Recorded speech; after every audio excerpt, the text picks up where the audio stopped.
Broadcasting from the Keep Moving Forward Creator Studios, it's time for the Athletes of the Titan Games podcast.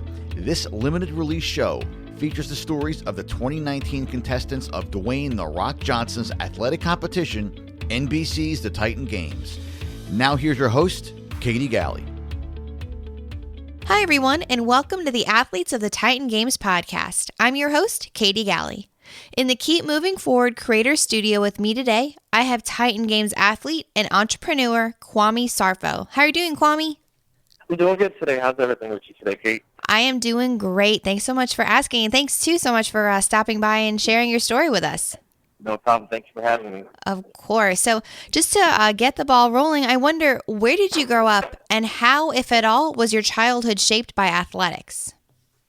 So I grew up in Old Bridge, New Jersey. It's like a little unknown town in New Jersey, of course, but that's home to me. Athletics has always been in my family. My dad used to play soccer professionally for his high school and college team. My mother used to play basketball and track, so it's always kind of in the DNA for the most part. Yeah. Growing up, I definitely loved to play sports. I got into it around, I think, 4 or 5, and ever since then, it's just been a part of me. And so at that age and just looking forward, was there a sport that kind of dominated that you really focused in on, or was it just playing all manner of sports? So believe it or not, it was actually soccer. Okay. Given that my dad, he was from Ghana, West Africa, when he came to America, that was like his favorite sport. He grew up on that sport, so when he first got me into sports, he said, I'm going to start with soccer. Wow. And then I started getting a little taller, getting taller than the other kids, so parents were complaining, like, oh, he's not 5, he's like a 7-year-old. So then we started to moving towards basketball. I wanted to play football, but my mom didn't really like the concept of it, so it moved from soccer to basketball, and then it's been basketball since then. Wow. So when making that shift then at a young age, loving soccer, but then, finding this new passion in basketball, and finding, the skills and learning these new experiences. So when you started to focus in on basketball, it was such an early age, but did you really start to get into it? Did you want to play in high school and college too, just looking beyond? Yeah, I definitely love to get into it. I remember back in the day, it was like in the 90s, so there was Kobe Bryant, Shaquille O'Neal, and all those great figures to look up to. So I loved it. And especially given that I was tall, I figured, well, if I get as tall as them when I'm older, I could probably do something with it. So then I played in middle school, high school. I was fortunate enough to even play in college. I went to St. Thomas in Florida. I redshirted the first year. So my second year, I figured I was going to start, but I transferred schools, and then I got injured in the summertime. So it kind of crushed those little hoop dreams. So then from that moment, I decided to go to the gym, get a little bit bigger, get a little stronger, and then haven't looked back since then. Wow. So when you got injured, when you you said, had that, your basketball career kind of came to a close at that point. What was that like for you? How did you navigate that transition of, okay, I'm no longer playing organized athletics?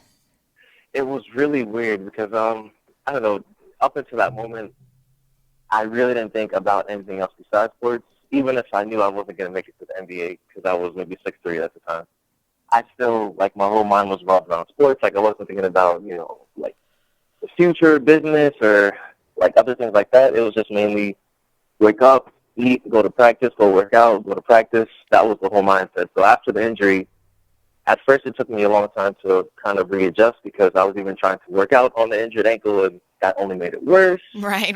So, yeah, of course, just making injuries worse. So eventually, after 6 months, I couldn't play. I finally got better. When I came back, it was in my left knee. So at that point, I realized, maybe this is a sign that that it's time to hang it up in a sense. I can still be physically active, but let's shift it from playing basketball so much to maybe let's look at weights or another outlet to have fun in, or just to build in. Yeah. So it basically took me 2 injuries to finally get it through my mind at 20 that it's time to hang up my jersey. Oh, man. But it's, it's of course such a challenging thing to really accept, because you've been an athlete your entire life. You loved being an athlete. Yeah. And so accepting the ending of your organized athletic career then to move on. But, obviously, of course, sports and fitness can still be a big part of your life, but it still can still feel like a big chunk of you was kind of taken away when your sport ends. Yes, it does. Yeah. it was really tough to make that transition, but I'm thankful that I was able to, or even if I wasn't able to, that I was pushed kind of into switching. Cause I figured, like, in life, sometimes if you don't want to adjust, life's going to make you adjust. So Yeah. either you do it or life's going to do it for you. So I guess life's got this one, but Yeah. Yeah. thankful for it.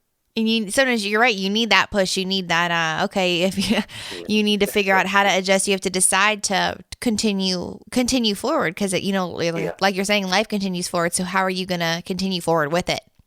Exactly. So when your basketball career ended that sophomore year, and then looking forward, though, you said you got really into fitness and you stayed going back into the gym. So how did your, I guess, fitness journey shift at that point? So at that point, I decided to kind of just get stronger for myself, and also I felt like I was a little underweight. Everyone's got the story whether they were overweight and wanted to lose weight, or they were smaller and wanted to gain size. So in my case, was also I was a little smaller and I wanted to gain size. So I started to just focus more on the gym. I focused on that healthy lifestyle. I gave up. I didn't really give up, but I reduced the amount of nights I go out or things that I used to do. I just really wanted to commit my all to it. And then I was fortunate at the time when I went to Yankee Stadium in the Bronx. And on the side of the stadium, there's like this sort of workout section. And I saw some kids doing some tricks on the bars, like pull-ups, flag raises, all these different calisthenic moves. So I just kept coming every 2 weeks just to see the tricks and they used to go home and try it out. And then fast forward that a couple years later, I decided to try those moves in the gym, like with the whole little calisthenic push-ups or fingertip push-ups. And then I did a couple of videos. I was fortunate enough to do a couple of videos with the right people. And then about 2 years later, or you fast forward, I ended up on Ellen to do the video. And then I sent that to the Titan Games. They loved it, and they pulled me in to come and compete. So it's just funny how sometimes little things that you do for hobbies are just things that don't seem significant at the moment could just right away roll into something bigger for you in the future. Yeah, absolutely. That's pretty wild that you just saw people doing some tricks and you wanted to learn how to do it. And so was it just one video went viral and that really set you on this trajectory? Yeah, so I had been doing videos for a little bit, and I also did it in the gym, but I get like maybe 30 views, 40 views, nothing too crazy. But then one day in 2016, I did the video with Fat Boy. I said, well, let me do like a random workout video with someone that's a little bit bigger and like a mini celebrity. So I did the video with Fat Boy, and within a week, we got about 800,000 views on his Instagram page. Wow. And then all of a sudden, I started getting retweeted, reposted, and then it ended up on Bar Stars or Calisthenics websites and everything. Before I knew it, I had a lot of messages like, oh, are you a trainer? Like, how'd you do that? This is cool. Like, I do this too, but no one's ever paid me any attention. So it just started with, I guess, the right place, right time with the right person just to get it cultivated and move to something else. Yeah. And so did you have knowledge about video production, or I mean in school, what were you learning to or planning to major in? What were you learning about that? Did it help you prepare for, this aspect of making the videos and social media management, all of that? How did you or did you just learn when that video went viral? Yeah, honestly, I don't think any of my background helped me at all. At the time, I was doing my bachelor's in business management. So we had a couple of chapters on social media and things like that, but I didn't really pay any mind because I didn't think that I would somehow end up being a viral video on social media, of course. But I really say that it was just a luck of the draw in a sense because I really wasn't doing anything Kim-related. I had an iPhone at the time, but I didn't know half the features. I just recorded videos, put on Instagram, that's it. Yeah. I wasn't using hashtags at the time, so I just kept posting it, but I was fortunate enough to get that little big break, and then it all just came through.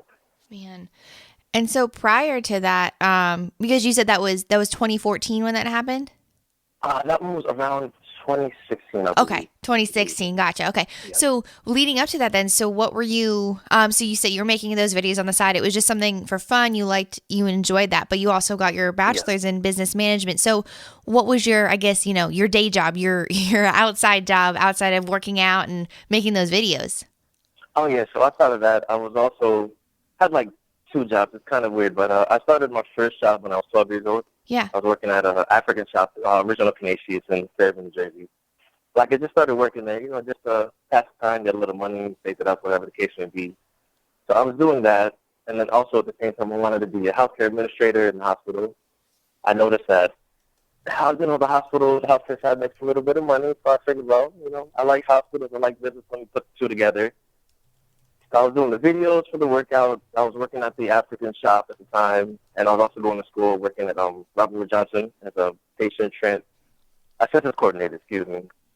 Wow. So in a sense, I had two jobs. At the same time, I started trying to do modeling. I was trying to further my modeling career. I was a model for about 2 years by then. So I was really just going in every single aspect I could, like just sticking my toes in whatever it could be, whether it be business, whether it's working out, modeling, being an entrepreneur. I was just trying to get my hands into everything that I could. Yeah. And I mean, that's what you have to do. You have to try all these things wherever, you feel drawn down these different paths. So trying them all out and see which one really sparks your interest, which one is really going to take off. And so that's really amazing. That's something, I guess at that time, maybe you just thought it was a hobby, a side thing that you were doing, but that thing was what took off. It's crazy. It really is. That's why anytime I see people, I always ask them, like, what are your goals? What do you want to do? What do you enjoy doing? Like, I know we all have to sometimes work a 9 to 5, be it the case, or we're not sure what we want to do, but honestly, just do a little bit of what you like, because you never really know where it could take you, and that little enjoyment that you get from it is really going to mean a lot to you in your days. Yeah. Sometimes working a 9 to 5, you get tired, you're bored, but maybe it's reading articles, listening to music, making some beats, whatever it is, just let it bliss a little bit, just enjoy it. You never know. Really never know. Yeah, that it really is a great piece of advice, because like you're saying, you do, people, you have to make money, you have to work a 9 to 5, you have to do these things to contribute. But then thinking of, well, if there are other things, other passions that you have, if you just give a little bit of time to them every day or every week, just put some energy and effort into that. Again, I mean, you're a living testament to that. That's what your story is. You have no idea where you're going to go with that. Exactly. Yeah. So from there then, okay, so doing all these different things and having that video take off, and then eventually it led you to the Titan Games. So how did that journey take form? How did you ultimately become a contestant on this season? That was just a really random journey. Personally, I do this thing where I have like a little goal list, or like some people call it a vision board, or whatever the case may be. And one of the things that I put on the vision board was for 2018 or 2019, I want to be on TV. Wow. Like at that point, I'd already been on Ellen, but I said, I want to be on TV again for something. So then fast forward, like 3 weeks later, I'm scrolling on Instagram, and I saw a post, and it had like Dwayne Johnson, and said, looking for Titan. Are you like, do you work a 9 to 5, but do you have that inner passion? Have you always felt like there was another calling, I forgot the exact caption. But I saw it, and I was like, well, I don't know. This is kind of random, but maybe it's a sign. So I just decided to apply for it. It's funny. After I applied and I sent my video, I went to YouTube and I saw some other people who also applied, and their videos were just amazing. Like the quality of work, the camera work was incredible. Honestly, all I had was my Android. I went to work. It was like 2 in the morning. I grabbed a friend. I said, let's shoot this video, and we're done. Compared it to other people that had drones, that had like visual production teams, and first I was intimidated. I was like, well, this man has a drone. He has 2 drones in the sky recording him, so I guess he's going to get it. Fast forward a couple months later, they sent me an email saying, Kwame, we loved your video. I'm like, are you sure? Because it's even kind of grainy, because at that point I had an Android, and it was like a later version, so my video was grainy too, but they said they loved it. Wow. And then we went through a couple of tests, went through the Columbine testing, and eventually we got the call. They said, Kwame, we love it. We love you. Come on, do what you can, and let's make this amazing. That's so cool. I love that. Because again, you could easily anybody could talk themselves out of it. I don't have the production quality. I don't know how to make a great video, but you can't talk yourself out of it. It's just, if you want something bad enough, just put something out there, do it. Because again, like you're saying, you have no idea where it might take you. That is so true. Just work with whatever you have and just, hope for the best. That's it. That's all we can do sometimes. Yep, absolutely. And so now with this experience that you've had so many incredible ones, and again, just seizing these opportunities as they come up, but with specifically the Titan Games, with, having this experience at the Combine and then being a contestant, what would you now say is your definition of a Titan, and how do you believe that this specific experience will help you now as it carries over into the rest of your life? So when I first thought about a Titan, I was thinking about someone kind of like Dwayne Johnson, like, big, larger than life. Yeah. I was thinking in the sense of like physical, like strength or notoriety. But after doing the contest and meeting with all these fellow competitors, I noticed that everyone had their own little story, their own little background. And like the common thing that we all had together was we all had a story where we all were able to face the adversity and get through it.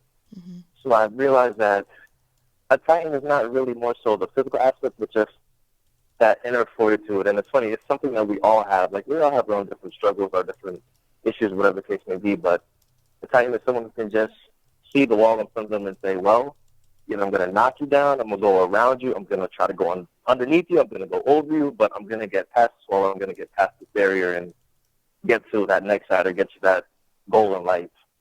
So I just realized that a Titan is more so what we have on the inside. It's not just a physical trait, but it's just everyone is a Titan. Like, just getting through whatever is stopping you from getting to what you want in life.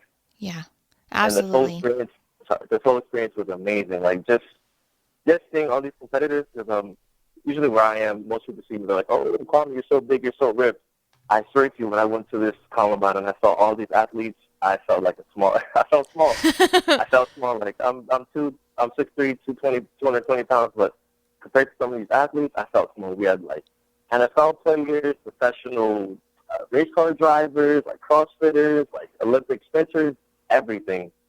And they were just in the best shape of their lives. So that also gave me a little motivation to say that when I go back home, it's like, just remember that there's always someone who's out there working harder than you, and just seeing the level of work that they put into the craft, it's something that's going to motivate me going forward. In the past, I knew that I had to work hard, but now that I've seen all these other competitors, I have to just increase it by 10% more. Like, I just have to go even harder now. Yeah. So I'm thankful for seeing them in the whole competition for that. Yeah. And again, like you're saying, it puts it in perspective. Seeing Titans everywhere. It's really an internal thing, and it's not just specific to physical fitness. It's across all fields, all careers, all manner of seasons of life. Whatever it is you do, you have that capability. It's just a matter of what you're made of. That's so true. Yeah. That's awesome. I love that. And so, Kwame, now looking forward, you've accomplished so much, and looking to know you still have these goals and things that you want to accomplish. I wonder, just, reflecting back and looking forward too, what do you want to be remembered for? That's a great question. Honestly, I just want to be remembered as the Titan, or the person that just lived their bliss to the best of their ability. Like, albeit, I still work a 9 to 5. I still do my modeling. But I just want people to understand that, like, your current situation is only temporary. Like, you could honestly go out and do whatever you want. It may not happen overnight. It may take some time, but you could really just branch out and do it. Like, from my perspective, honestly, in 2016, in the summertime, I was actually homeless for about 3 months. Wow. And it was funny because at that point I was 23. I just got my master's degree in May when I graduated, so I figured I'm going to get a $100,000 paying job right off the bat. And it didn't work out like that. So I was living in the back of my car for 3 months in Philadelphia. When I had enough money saved up from my internship, I'd go to a Penrose Hotel in Philly, and I just did that for about 3 to 4 months straight. And it's just kind of crazy to see how only 2 years ago I was like sitting in the back of my car, a two-door car, mind you, so it was really tough to even sit in the car at nighttime. But I went from that to now I have a better career. At that time, I was trying to be a model. I didn't have any agencies. Now I have 3. I'm represented in New York, Philly, and Los Angeles. I couldn't find a job. Now I have a great job that I love, that I actually enjoy coming to. Got a new car. Thank God for that. So it's really just, I just want people to know that, or just see my story and say that I'm not really that much different than you. I may have different struggles and adversities, but I just want everyone to remember that, if Kwame could do what he did from where he was and got to this level, I could do it too. Like, let me just start. Let me just put the plan together, get the goal together, and just work it and get to my bliss. That's so good. Wow. I love that. That's incredible, coming from homelessness to the stage that you are now, and knowing that you never have to settle. If you persevere, if you push through, you can find that path that you really want to walk down. Not saying that, every person's video is going to go viral, but that's not the point. It's that you can find those passions. And again, just working a little bit every day or every week on whatever that is, that can come true.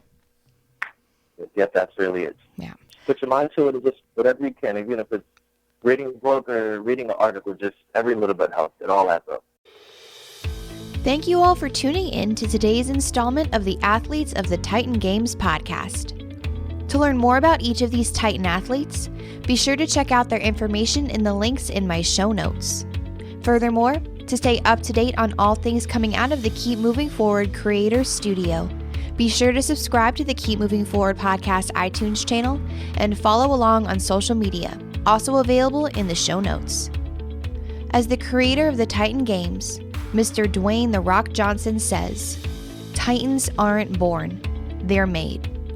And I hope today's story helped you realize all that you are capable of becoming if you put in that hard work and just keep moving forward.